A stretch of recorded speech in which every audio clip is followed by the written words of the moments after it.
శతాబ్దాల ఘన చరిత్ర కలిగిన ఈ నిర్మాణం ఇప్పుడు శిథిలావస్థకు చేరుకుంటుంది. దాదాపు 2 దశాబ్దాల పాటు కష్టపడి వేల మంది శిల్పులు, క్రాఫ్ట్ మ్యాన్లు కలిసి ఈ నిర్మాణం కోసం పనిచేశారు. ఇంత అపురూపమైన పాలరాతి నిర్మాణం రోజు రోజుకు మసకబారడంపై తీవ్ర ఆందోళనలు వ్యక్తమవుతున్నాయి. ఈ చారిత్రక నిర్మాణాన్ని పరిరక్షించడంతో ప్రభుత్వం విఫలమవుతుందనే విమర్శలు పెరుగుతూనే ఉన్నాయి.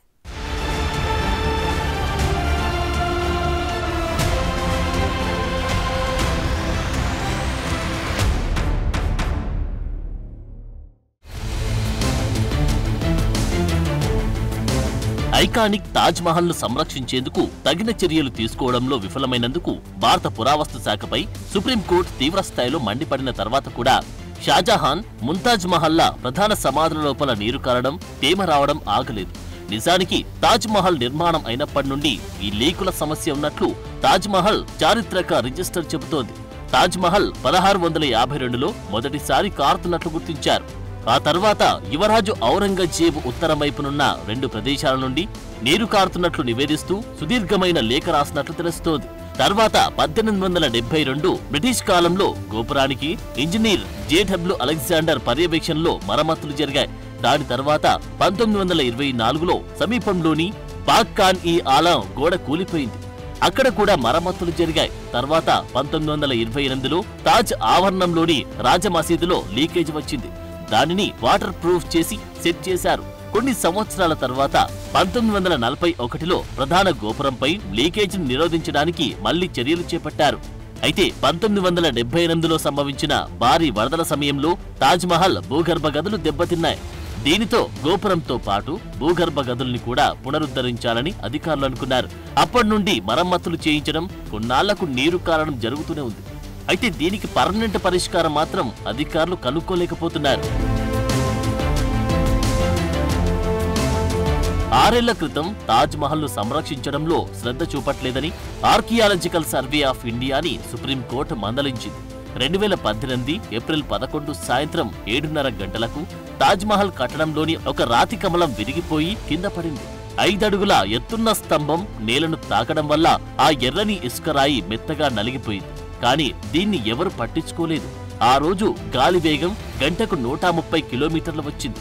ఆ ప్రదేశంలో 52 చెట్లు నేలకూలాయి. మరో 100 చెట్ల కొమ్మలు విరిగాయి. సంవత్సరాలుగా పెరిగిన పొదలు నేలమట్టమయ్యాయి. యునెస్కో వరల్డ్ హెరిటేజ్ సైట్గా 42 ఎకరాల్లో విస్తరించి ఉన్న 17వ శతాబ్దపు ఈ స్మారక చిహ్నాన్ని చూడడానికి ప్రతిరోజు 35,000 నుండి 40,000 మంది సందర్శకులు వస్తుంటారు. భారతదేశానికి వెళ్లే విదేశీ పర్యాటకుల్లో తాజ్ మహల్ కు 23% వాటా ఉంది. దాని ద్వారా భారత ప్రభుత్వ ఖజానాకు టికెట్ల అమ్మకాల ద్వారా సంవత్సరానికి 5 కోట్ల కంటే ఎక్కువ ఆదాయం వస్తుంది. మొఘల్ కాలం నాటి ఈ శిల్పకళకు ఎప్పుడూ ప్రసిద్ధి చెందిన ఆగ్రా నగరంలో ఇప్పుడు పీల్చే గాలి కూడా కాలుష్యమైంది. ప్రపంచ ఆరోగ్య సంస్థ ప్రకారం ప్రపంచంలోని 15వ అత్యంత కాలుష్య నగరాల జాబితాలో ఆగ్రా ఉంది. 1631లో మొఘల్ చక్రవర్తి షాజహాన్ తన భార్య ముంతాజ్ మహల్ జ్ఞాపకార్థం నిర్మించిన స్మారక చిహ్నాన్ని రక్షించడానికి ఈ ప్రాంతంలో జరుగుతున్న పరిణామాలను సుప్రీంకోర్టు పర్యవేక్షిస్తోంది. తాజ్ మహల్ యునెస్కో ప్రపంచ వారసత్వ ప్రదేశంగా గుర్తింపు పొందింది. అయితే కాలుష్యం కారణంగా తాజ్ మహల్ రంగు మారడంపై గతంలో సుప్రీంకోర్టు ఆందోళన వ్యక్తం చేసింది. పిటిషనర్ పర్యావరణవేత్త ఎంసీ మెహతా సుప్రీంకోర్టు ఆదేశాలను అధికారులు పాటించడం లేదని, దీని కారణంగా పరిస్థితి భయంకరంగా మారిందని పిటిషనర్ పేర్కొన్నారు. దాని రంగు మారడమే కాకుండా చిన్న పెద్ద గోపురాలకు ప్యాచెస్ పడుతున్నాయి. అందులో భాగంగానే ఇటీవల ఒక మినార్ కూడా పడిపోయింది. అయితే తాజ్ మహల్ శిథిలావస్థకు చేరుకుందని, ఆగ్రాలో యమునా జలాలు ముగిశాయని, సుప్రీంకోర్టు ఆదేశాలను తుంగలో తొక్కారని, ఆక్రమణలు, పరిశ్రమలు కూడా పుట్టుకొచ్చాయని పిటిషనర్ ధర్మాసనానికి తెలిపారు. తాజ్ మహల్లో భద్రతా సమస్యను లేవనెత్తారు. సీసీటీవీ కెమెరాలు పనిచేయడం లేదని, స్మారక చిహ్నం నుండి డబ్బు సంపాదించడం తప్ప భారత ప్రభుత్వం, రాష్ట్ర ప్రభుత్వం ఏమీ చేయడం లేదని ఆరోపిస్తున్నారు.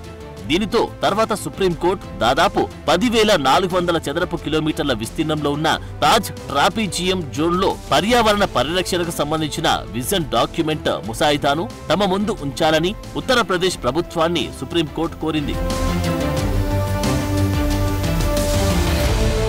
ఆగ్రా పరిసర ప్రాంతాల్లో ఉన్న ఫౌండ్రీలను అక్కడి నుండి తరలించాలని సమీపంలోని రిఫైనరీల నిర్వహణకు సహజ వాయువును వినియోగించాలని అప్పట్లో కోర్టు సూచించింది.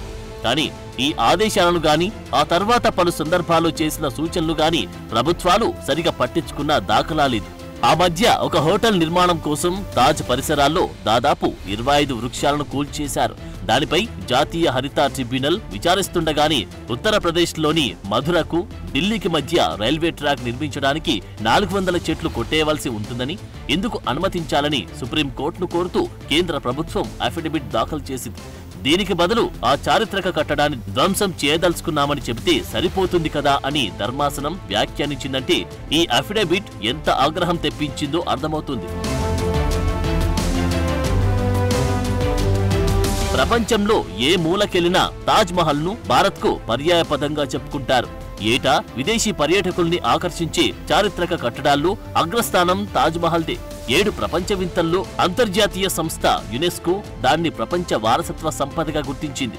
ఆ అద్భుతానికి ఇన్ని రకాల గుర్తింపు ఉన్నా ఇంట్లో ఈగల మోత, బయట పల్లకి మోత అన్నట్లు ఇక్కడి పాలకులు మాత్రం దానిపై శ్రద్ధ చూపించట్లేదు. ఇక కీటకాలు, శైవలాలు తాజ్ మహల్ ను దెబ్బతీస్తున్నాయని పురావస్తు శాఖ అధికారులు చెబుతున్నారు. సమీపాన ఉన్న యమునా నది నీరు నిలిచిపోయి నాచు పట్టడం వల్ల దాని ప్రభావం తాజ్ పై పడుతుందని అంటున్నారు. అయితే నీరు నాచు పట్టడం నిజమే అయినా అది ఎగిరొచ్చి తాజ్ మహల్ ను దెబ్బతీస్తుందా అనేది ఆశ్చర్యాన్ని కలిగిస్తోంది. నిజానికి గాలిలో గంధకం, నత్రజని తదితర ఉద్గారాల పరిమాణాలు పరిమితికి మించి ఉన్నాయని, అప్పుడప్పుడు కురిసే ఆమ్ల వర్షాలు తాజ్ అందాన్ని పాడు చేస్తున్నాయని నిపుణులంటున్నారు. అయితే అక్కడ కాలుష్యాన్ని తగ్గించడానికి తాజ్ మహల్ చుట్టూ భారీ సంఖ్యలో మొక్కలు పెంచాలని కేంద్రం నిర్ణయించినట్టు తెలుస్తోంది. అయితే ఎన్నేళ్లుగా జరిగిన విధ్వంసాన్ని చెట్లు ఇప్పటికిప్పుడు పూడ్చలేవు. అందుకు చాలా కాలం పడుతుందని అంటున్నారు నిపుణులు.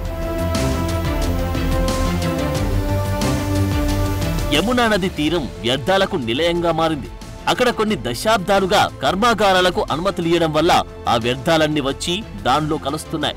ఆ కర్మాగారాలు వదిలే పొగ తాజ్ మహల్ ను కమ్ముతుంది. దశాబ్దాలు గడుస్తూ ఉన్నా వాటి దుష్ప్రభావాన్ని కాస్తైనా నివారించడానికి ప్రయత్నించకపోవడం ఈ పరిస్థితికి కారణమవుతుంది.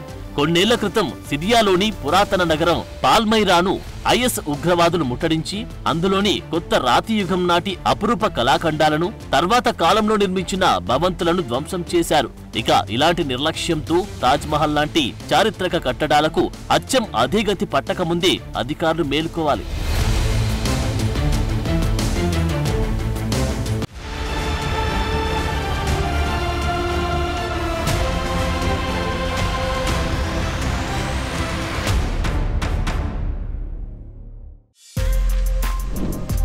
For more videos like this, subscribe Big TV channel.